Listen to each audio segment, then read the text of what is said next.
ऋषि ने मौत के मुंह से खींचा झनक को। अंकुश का खेल खत्म, मिनिस्टर जिंदा। देखिए पूरा सच। स्टार प्लस के शो झनक में इस वक्त जो हाई वोल्टेज ड्रामा चल रहा है, उसने हम सभी की सांसें थाम दी हैं। अस्पताल की वो सफ़ेद दीवारें अब साजिशों के काले रंग में रंग चुकी हैं, जहां एक तरफ जिंदगी और मौत की जंग लड़ रहे मंत्री इंद्रनाथ सरकार हैं और दूसरी तरफ अपनी मांग और अपनी मोहब्बत यानी ऋषि को बचाने के लिए मौत के कुएं में कूदने को तैयार हमारी झनक। आज अमायरा टेली एक्सप्रेस पर मैं अमायरा आपको उस खौफनाक मंजर की एक एक डिटेल बताऊंगी जो शायद टीवी स्क्रीन पर देखते वक्त आपकी नज़रों से चूक गई हो। कहानी उस मोड़ पर आ खड़ी हुई है जहां अंकुश ने अपनी हैवानियत की सारी हदें पार कर दी हैं। आप देख रहे हैं कि कैसे अस्पताल के उस सुनसान गलियारे में झनक के हाथों में कांपते हुए वो जहर का इंजेक्शन है जिसे मंत्री इंद्रनाथ की नसों में उतारने का हुक्म उसे अंकुश ने दिया है। लेकिन यहाँ ट्विस्ट सिर्फ ब्लैकमेलिंग का नहीं है, बल्कि उस भरोसे का है जो ऋषि ने झनक पर दिखाया है। जब अंकुश ने अपना सबसे घिनौना पत्ता फेंका और ऋषि को वीडियो कॉल पर गन पॉइंट पर दिखाया, तो एक पल के लिए झनक की दुनिया वीरान हो गई थी। ऋषि, जो कि इस वक्त गुंडों की गिरफ्त में है, उसकी माथे पर पसीना है और कनपटी पर बंदूक, लेकिन उसकी आंखों में अपनी जान का खौफ नहीं, बल्कि झनक के लिए फिक्र नजर आ रही है। अंकुश ने जब झनक को धमकी दी कि अगर वो मंत्री जी को रास्ते से नहीं हटाती तो वो ऋषि की लाश उसके घर भिजवा देगा, तब वहां मौजूद माहौल में जो तनाव था उसे महसूस किया जा सकता था। लेकिन यहाँ ऋषि का जो रिएक्शन था, उसने साबित कर दिया कि वो झनक का सिर्फ पति या प्रेमी नहीं, बल्कि उसका सबसे बड़ा रक्षक है। भले ही ऋषि शारीरिक रूप से बंधा हुआ है, रस्सियों ने उसके हाथ जकड़ रखे हैं, लेकिन उसकी आवाज़ में वो शेर जैसी दहाड़ थी जिसने अंकुश को भी एक पल के लिए हिला दिया। ऋषि ने वीडियो कॉल के जरिए ही अंकुश को चेतावनी देते हुए साफ कह दिया कि वो झनक को कुछ भी गलत करने के लिए मजबूर न करे। ऋषि जानता है कि झनक एक मेडिकल बनने का सपना देखती है, उसके हाथ लोगों को जिंदगी देने के लिए हैं, ना कि किसी की जान लेने के लिए। जब अंकुश झनक के चरित्र पर कीचड़ उछालने की कोशिश कर रहा था और उसे कमजोर, बेचारी और डरपोक साबित करने में लगा था, तब ऋषि ने ही वहां से चिल्लाकर कहा कि झनक दुनिया की किसी भी ताकत से लड़ सकती है और वो कभी भी अपने उसूलों से समझौता नहीं करेगी। ये वो पल था जब ऋषि ने अपनी जान की परवाह किए बिना झनक के आत्मसम्मान की रक्षा की। सोचिए, एक इंसान जिसकी खुद की जान अधर में लटकी है, वो अपने दुश्मन से कह रहा है कि मेरी झनक को हाथ भी मत लगाना, वरना तेरा वो हाल करूंगा कि तू भी याद रखेगा। इधर अस्पताल में झनक की हालत बद से बदतर होती जा रही है। उसके सामने वो बुजुर्ग मंत्री लेटे हैं जिन्होंने उस पर भरोसा किया था, और दूसरी तरफ फोन की स्क्रीन पर उसका ऋषि, जिसे वो किसी भी कीमत पर खोना नहीं चाहती। अंकुश की योजना बहुत साफ और शातिर है। एक तीर से दो शिकार। मंत्री मर जाएगा तो उसका राज खुलना बंद हो जाएगा, और इल्जाम झनक पर आएगा तो उसका मेडिकल करियर और ऋषि के साथ उसका रिश्ता दोनों खत्म हो जाएंगे। अंकुश बार बार घड़ी की तरफ देख रहा है और झनक पर मानसिक दबाव बना रहा है। वो उसे याद दिलाता है कि हर गुजरते सेकंड के साथ ऋषि की सांसें कम हो रही हैं। लेकिन अमायरा टेली एक्सप्रेस के व्यूअर्स, आप जानते हैं कि झनक इतनी आसानी से हार मानने वालों में से नहीं है। भले ही उसकी आंखों से आंसू बह रहे हैं, लेकिन उसका दिमाग बिजली की तेजी से दौड़ रहा है। ऋषि के वो शब्द की झनक, तुम कुछ गलत मत करना, मैं ठीक हूँ, उसके कानों में गूंज रहे हैं और उसे हिम्मत दे रहे हैं। इसी कश्मकश के बीच झनक की नज़र आईसीयू के बाहर खड़ी मिष्टी पर पड़ती है। मिष्टी, जो कि ऋषि की बहन है और अभी तक अनजान है कि उसका भाई किस मुसीबत में है। झनक को समझ आ जाता है कि अगर ऋषि को बचाना है और मंत्री जी की जान भी नहीं लेनी है, तो उसे इस खेल को अंकुश के तरीके से नहीं, बल्कि अपने तरीके से खेलना होगा। वहां ऋषि, जिसे अंकुश के गुंडों ने एक गोदाम में बांध रखा है, लगातार संघर्ष कर रहा है। वो गुंडों को उकसा रहा है, कोशिश कर रहा है कि उनका ध्यान बटे। ऋषि ने वहां मौजूद एक गुंडे को लात मारकर गिरा भी दिया, लेकिन 4 लोगों ने मिलकर उसे फिर से काबू कर लिया। ऋषि का ये आक्रामक रूप देखकर अंकुश भी थोड़ा घबराया हुआ है। उसे डर है कि कहीं ऋषि की ये बगावत झनक तक कोई गलत संदेश न पहुंचा दे, या फिर झनक मजबूत न हो जाए। इसलिए अंकुश ने अब एक नई चाल चली है। उसने झनक को मंत्री के कमरे के अंदर धकेल दिया है और दरवाज़ा बाहर से बंद करने का नाटक किया है, ताकि कोई देख न सके। अंदर का नज़ारा दिल दहला देने वाला है। मशीनें बीप कर रही हैं, मंत्री जी बेहोशी की हालत में है और झनक के हाथ में वो जानलेवा इंजेक्शन है। लेकिन यहीं पर ऋषि का भरोसा झनक के काम आता है। झनक को याद आता है कि ऋषि ने उससे क्या कहा था कि वो उस पर विश्वास करता है। ये विश्वास ही झनक का सबसे बड़ा हथियार बन जाता है। वो इंजेक्शन को हवा में देखती है और एक गहरा फैसला लेती है। वो जानती है कि अगर उसने ये इंजेक्शन दे दिया तो वो ऋषि की नज़रों में हमेशा के लिए गिर जाएगी, और अगर नहीं दिया तो शायद ऋषि को हमेशा के लिए खो देगी। ये धर्म संकट महाभारत के युद्ध से कम नहीं है। तभी कमरे के बाहर एक हलचल होती है। मिष्टी, जिसे शायद कुछ गड़बड़ होने का एहसास हो चुका है, वो डॉक्टर से सवाल कर रही है कि उसका भाई ऋषि कहाँ है और उसका फ़ोन क्यों नहीं लग रहा। झनक को कांच के दरवाजे से मिष्टी दिखाई देती है। अब झनक के पास सिर्फ कुछ ही पल हैं एक ऐसा संदेश मिष्टी तक पहुंचाने के लिए जिससे सांप भी मर जाए और लाठी भी न टूटे।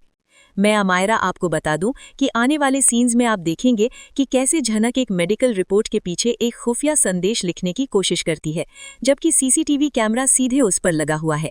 ये सीन इतना बारीक है कि अगर आपने पलक झपकी तो आप मिस कर देंगे कि कैसे झनक ने अपनी चालाकी से अंकुश को बेवकूफ़ बनाने की नींव रखती है। स्टार प्लस के शो झनक में इस वक्त जो हाई वोल्टेज ड्रामा चल रहा है उसने हम सभी की सांसें थाम दी हैं। अस्पताल की वो सफ़ेद दीवारें अब साजिशों के काले रंग में रंग चुकी हैं, जहां एक तरफ जिंदगी और मौत की जंग लड़ रहे मंत्री इंद्रनाथ सरकार हैं और दूसरी तरफ अपनी मांग और अपनी मोहब्बत यानी ऋषि को बचाने के लिए मौत के कुएं में कूदने को तैयार हमारी झनक। आज ए मायरा टेली एक्सप्रेस पर मैं मायरा आपको उस खौफनाक मंजर की एक एक डिटेल बताऊंगी जो शायद टीवी स्क्रीन पर देखते वक्त आपकी नज़रों से चूक गई हो। कहानी उस मोड़ पर आ खड़ी हुई है जहां अंकुश ने अपनी हैवानियत की सारी हदें पार कर दी हैं।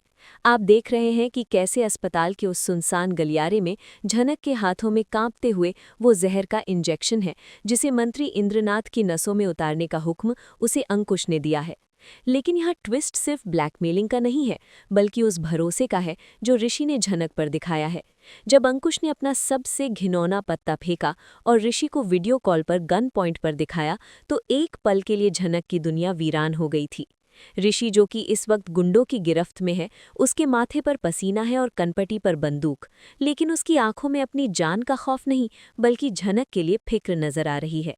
अंकुश ने जब झनक को धमकी दी कि अगर वो मंत्री जी को रास्ते से नहीं हटाती तो वो ऋषि की लाश उसके घर भिजवा देगा, तब वह मौजूद माहौल में जो तनाव था उसे महसूस किया जा सकता था। लेकिन यहाँ ऋषि का जो रिएक्शन था उसने साबित कर दिया कि वो झनक का सिर्फ पति या प्रेमी नहीं बल्कि उसका सबसे बड़ा रक्षक है। भले ही ऋषि शारीरिक रूप से बंधा हुआ है, रस्सियों ने उसके हाथ जकड़ रखे हैं, लेकिन उसकी आवाज़ में वो शेर जैसी दहाड़ थी जिसने अंकुश को भी एक पल के लिए हिला दिया। ऋषि ने वीडियो कॉल के जरिए ही अंकुश को चेतावनी देते हुए साफ कह दिया कि वो झनक को कुछ भी गलत करने के लिए मजबूर न करे। ऋषि जानता है कि झनक एक डॉक्टर बनने का सपना देखती है। उसके हाथ लोगों को जिंदगी देने के लिए हैं, न कि किसी की जान लेने के लिए। जब अंकुश झनक के चरित्र पर कीचड़ उछालने की कोशिश कर रहा था और उसे कमज़ोर, बेचारी और डरपोक साबित करने में लगा था, तब ऋषि ने ही वहां से चिल्लाकर कहा कि झनक दुनिया की किसी भी ताकत से लड़ सकती है और वो कभी भी अपने उसूलों से समझौता नहीं करेगी। ये वो पल था जब ऋषि ने अपनी जान की परवाह किए बिना झनक के आत्मसम्मान की रक्षा की। सोचिए, एक इंसान जिसकी खुद की जान अधर में लटकी है, वो अपने दुश्मन से कह रहा है कि मेरी झनक को हाथ भी मत लगाना वरना तेरा वो हाल करूंगा कि तू भी याद रखेगा। इधर अस्पताल में झनक की हालत बद से बदतर होती जा रही है। उसके सामने वो बुजुर्ग मंत्री लेटे हैं जिन्होंने उस पर भरोसा किया था, और दूसरी तरफ फ़ोन की स्क्रीन पर उसका ऋषि जिसे वो किसी भी कीमत पर खोना नहीं चाहती। अंकुश की योजना बहुत साफ और शातिर है, एक तीर से दो शिकार। मंत्री मर जाएगा तो उसका राज खुलना बंद हो जाएगा और इल्ज़ाम झनक पर आएगा तो उसका मेडिकल करियर और ऋषि के साथ उसका रिश्ता दोनों खत्म हो जाएंगे। अंकुश बार बार घड़ी की तरफ देख रहा है और झनक पर मानसिक दबाव बना रहा है। वो उसे याद दिलाता है कि हर गुजरते सेकंड के साथ ऋषि की सांसें कम हो रही हैं। लेकिन ए मायरा टेली एक्सप्रेस के व्यूअर्स, आप जानते हैं कि झनक इतनी आसानी से हार मानने वालों में से नहीं है। भले ही उसकी आंखों से आंसू बह रहे हैं, लेकिन उसका दिमाग बिजली की तेजी से दौड़ रहा है।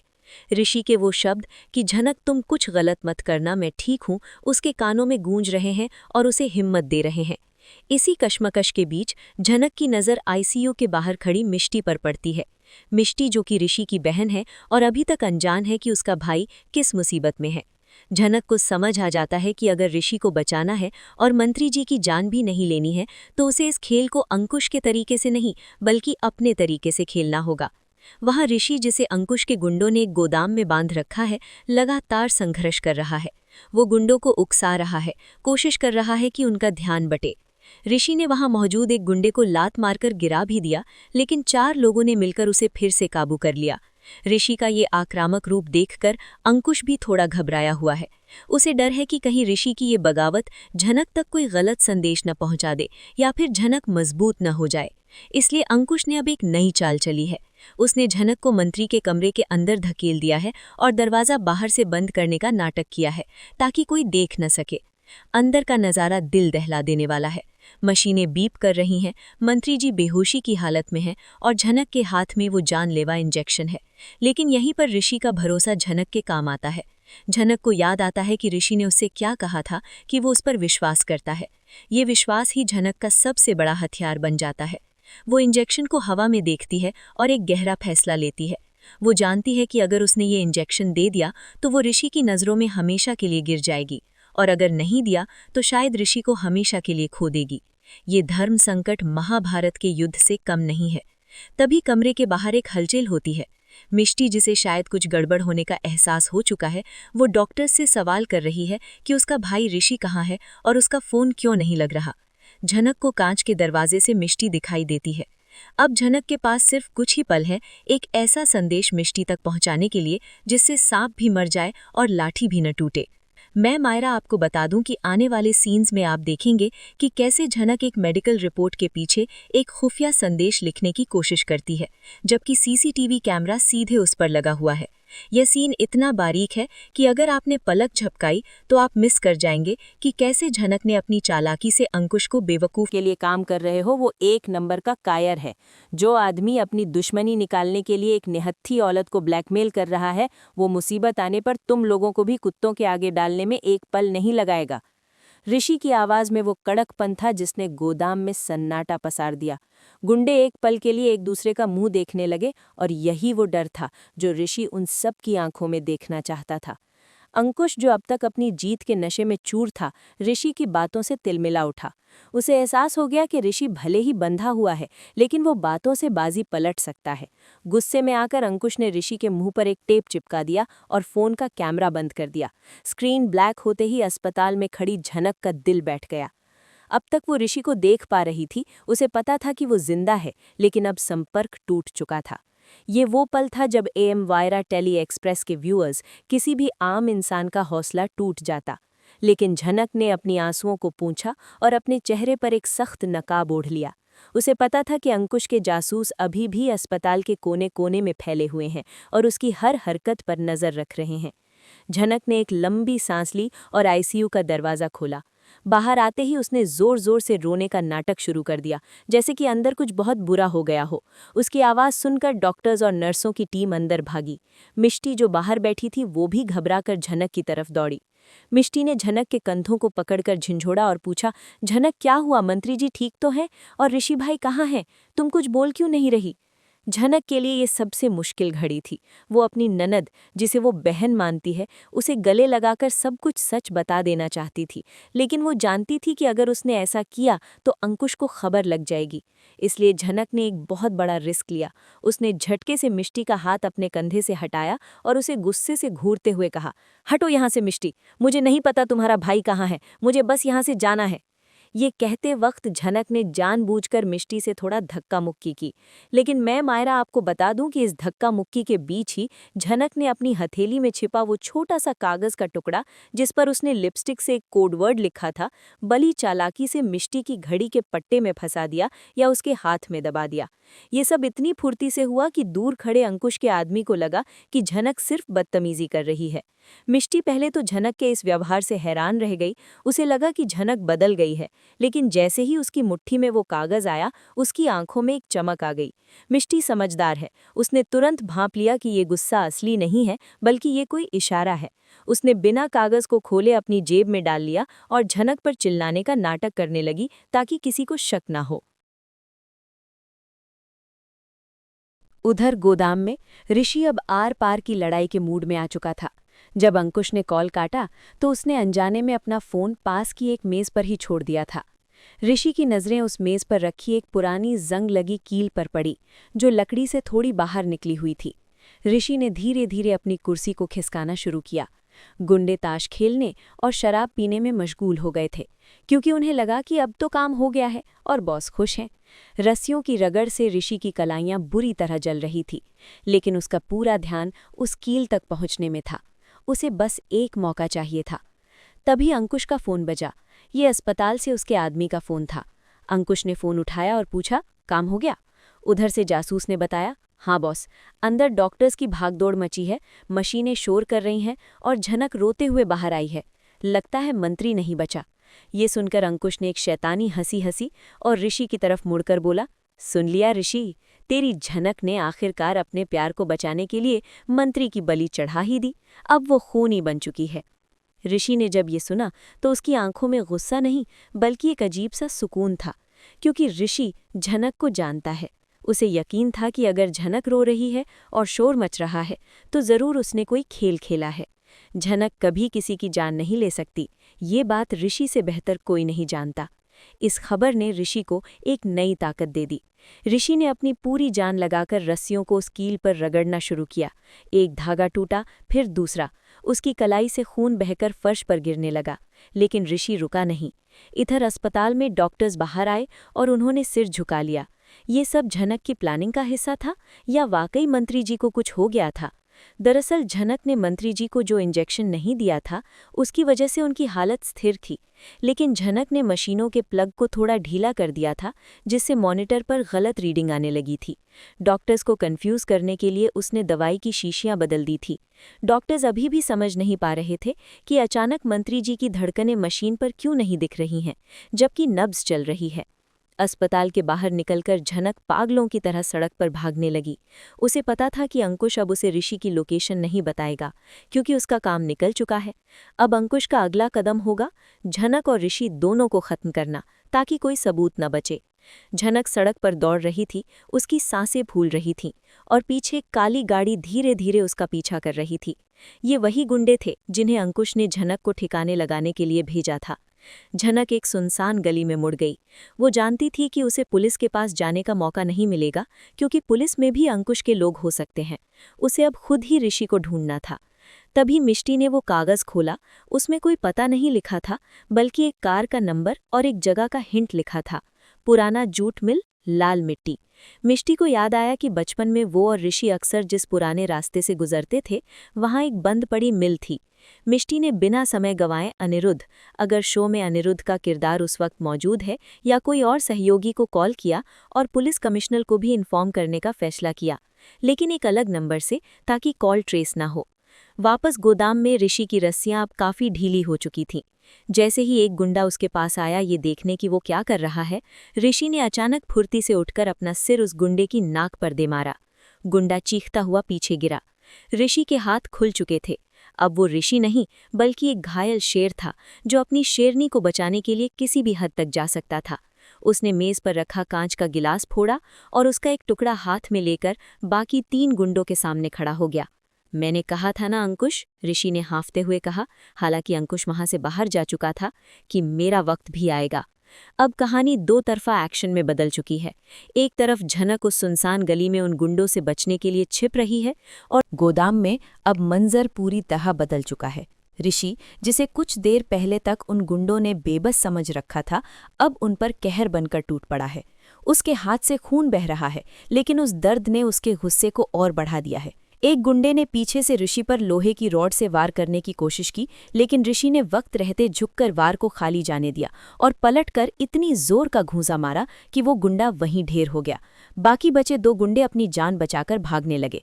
ऋषि ने भागने की कोशिश नहीं की, बल्कि उसने जमीन पर गिरे उस गुंडे का कॉलर पकड़ा और दहाड़ते हुए पूछा, बता झनक कहाँ है? तुम लोगों ने उसे कहाँ घेरने का प्लान बनाया है? डर के मारे उस गुंडे ने तोतलाते हुए बताया कि काली पहाड़ी के नीचे वाली पुरानी फैक्ट्री के पास। ऋषि ने उसे वहीं धक्का दिया और गोदाम के बाहर खड़ी गुंडों की ही बाइक लेकर हवा की रफ्तार से वहां से निकल पड़ा। दूसरी तरफ उस सुनसान गली में झनक की सांसें उखड़ रही हैं। वो दौड़ते दौड़ते थक चुकी है और अब रास्ता बंद हो चुका है। सामने एक ऊंची दीवार है और पीछे वो 3 खूंखार गुंडे जो धीरे धीरे उसकी तरफ बढ़ रहे हैं। उनके हाथों में चमकते हुए चाकू इस बात का गवाह है कि अंकुश ने उन्हें सिर्फ डराने के लिए नहीं भेजा है। झनक दीवार से सटकर खड़ी हो गई। उसकी आंखों में डर है, लेकिन हार नहीं। उसने अपने पास पड़ी एक ईंट उठा ली। वो जानती है कि वो इन तीनों का मुकाबला नहीं कर सकती, लेकिन वो बिना लड़े मरेगी भी नहीं। गुंडों में से एक ने हंसते हुए कहा, मैडम, अब तो खेल खत्म, मंत्री भी गया और अब तुम्हारी बारी। जैसे ही वो गुंडा झनक पर वार करने के लिए आगे बढ़ा, झनक ने अपनी आंखें बंद कर लीं और उसके मुंह से बस एक ही नाम निकला, ऋषि। और ठीक उसी पल जैसे कुदरत ने उसकी पुकार सुन ली हो, एक तेज रफ्तार बाइक गली के मोड़ से अंदर आई। बाइक की हेडलाइट की तेज रोशनी ने गुंडों की आंखों को चौंधिया दिया। इससे पहले कि वो कुछ समझ पाते, ऋषि ने चलती बाइक से छलांग लगा दी और सीधे उस गुंडे के ऊपर जा गिरा जो झनक के सबसे करीब था। AM मायरा टेली एक्सप्रेस के दोस्तों, ये सीन देखकर आपके रोंगटे खड़े हो जाएंगे। ऋषि ने उस गुंडे को जमीन पर रगड़ दिया। झनक ने जब आंखें खोलीं और सामने ऋषि को देखा तो उसे अपनी आंखों पर यकीन नहीं हुआ। वो पल भर के लिए सुन्न रह गई। ऋषि का शर्ट फटा हुआ था, जगह जगह चोट के निशान थे, लेकिन वो वहां एक चट्टान की तरह झनक और मौत के बीच खड़ा था। बाकी 2 गुंडों ने एक साथ ऋषि पर हमला बोल दिया। ऋषि घायल जरूर था, लेकिन उसमें झनक को बचाने का जुनून था। उसने एक गुंडे का हाथ मरोड़कर उसी का चाकू दूसरे गुंडे के पैर पर दे मारा। लड़ाई खूंखार थी। एक पल ऐसा आया जब एक गुंडे ने पीछे से ऋषि के सिर पर वार करने की कोशिश की, लेकिन झनक ने वही ईंट उस गुंडे के सिर पर दे मारी। ऋषि ने मुड़कर झनक को देखा और दोनों की नजरें मिली। उस एक पल में बिना कुछ कहे दोनों ने एक दूसरे को बता दिया कि हम साथ हैं। ऋषि ने बचे हुए गुंडों को इतना मारा कि वो वहीं अधमरे हो गए। जब सब शांत हो गया तो ऋषि दौड़कर झनक के पास गया। झनक अब और बर्दाश्त नहीं कर सकी और ऋषि के गले लगकर फूट फूट कर रोने लगी। उसका पूरा शरीर कांप रहा था। ऋषि ने उसे अपनी बाहों में कसकर जकड़ लिया, जैसे वो उसे दुनिया की हर मुसीबत से छिपा लेना चाहता हो। ऋषि ने उसके बालों को सहलाते हुए कहा, मैं आ गया हूँ झनक, मैंने कहा था ना कि तुम्हें कुछ नहीं होने दूंगा। ऋषि की आंखों से भी आंसू बह निकले। ये आंसू खुशी के थे, जीत के थे और उस डर के निकलने के थे जो उसे खोने का था। ऋषि ने अपना जैकेट उतारकर झनक को पहनाया, क्योंकि वो ठंड और डर से कांप रही थी। लेकिन पिक्चर अभी बाकी थी। पुलिस की सायरन की आवाज गूंजने लगी। मिष्टी, अनिरुद्ध और पुलिस की पूरी टीम वहां पहुंच गई। मिष्टी ने दौड़कर ऋषि और झनक को गले लगा लिया। तभी अनिरुद्ध के फोन पर अस्पताल से खबर आई, और ये खबर वो थी जिसने अंकुश के पैरों तले जमीन खिसका दी। अस्पताल में अंकुश, जो अब तक मंत्री की मौत का जश्न मना रहा था और मीडिया को झूठी बाइट दे रहा था कि ये सब झनक की गलती है, तभी पुलिस ने उसे घेर लिया। और सबसे बड़ा झटका उसे तब लगा जब ICU का दरवाज़ा खुला और मुर्दा मंत्री व्हीलचेयर पर बाहर आया। जी हाँ, झनक का प्लान पूरी तरह कामयाब रहा था। उसने जो शीशी बदली थी वो सिर्फ नींद की दवा थी। मंत्री जी होश में आ चुके थे और उन्होंने पुलिस को अपना बयान दे दिया था कि कैसे अंकुश ने उन्हें मारने की साजिश रची थी। झनक की वो मेडिकल रिपोर्ट वाली चिट्ठी जो उसने मिष्टी को दी थी, उसमें उसने लिखा था कि मंत्री जी सुरक्षित हैं, इंजेक्शन नहीं दिया है, बस बेहोश हैं। इस एक सबूत ने न सिर्फ झनक को बेगुनाह साबित किया, बल्कि अंकुश के ताबूत में आखिरी कील ठोक दी। पुलिस ने अंकुश को हथकड़ी पहनाई। जाते जाते अंकुश ने ऋषि और झनक को घूर कर देखा, लेकिन ऋषि ने झनक का हाथ पकड़कर उसे अपनी तरफ खींच लिया और गर्व से उसकी आंखों में देखा। कहानी के अंत में हम देखते हैं कि ऋषि और झनक अस्पताल के बाहर खड़े हैं। सुबह हो रही है। सूरज की पहली किरण उनके चेहरों पर पड़ रही है, जो एक नई शुरुआत का प्रतीक है। ऋषि झनक के माथे पर पट्टी बांध रहा है। झनक पूछती है, अगर तुम नहीं आते तो? ऋषि उसके होठों पर उंगली रखकर उसे चुप करा देता है और कहता है, जब तक मेरी सांसें चल रही हैं तब तक झनक पर कोई आंच नहीं आ सकती। मैं तुम्हारा साया हूँ और साया कभी साथ नहीं छोड़ता। तो दोस्तों, ये था झनक का वो धमाकेदार ट्रैक जहां प्यार और विश्वास ने साजिश को हरा दिया। मैं मायरा उम्मीद करती हूं कि मैंने आपको इस पूरी कहानी का वो एहसास दिलाया जो शायद टीवी पर भी देखने को ना मिले। ऋषि ने साबित कर दिया कि वो सिर्फ एक पति नहीं, बल्कि झनक का असली रक्षक है। आपको ये स्क्रिप्ट और ये नरेशन कैसा लगा? कॉमेंट्स में ज़रूर बताएं कि क्या आपको भी लगता है कि ऋषि और झनक टीवी की सबसे बेस्ट जोड़ी है। इस वीडियो को लाइक करना और AM मायरा टेली एक्सप्रेस को सब्सक्राइब करना बिल्कुल न भूलें, क्योंकि झनक के आने वाले हर ट्विस्ट की खबर सबसे पहले और सबसे सटीक आपको यहीं मिलेगी। मैं मिलती हूँ आपसे अगले वीडियो में एक और मसालेदार अपडेट के साथ। तब तक के लिए अपना ख्याल रखें। Bye bye.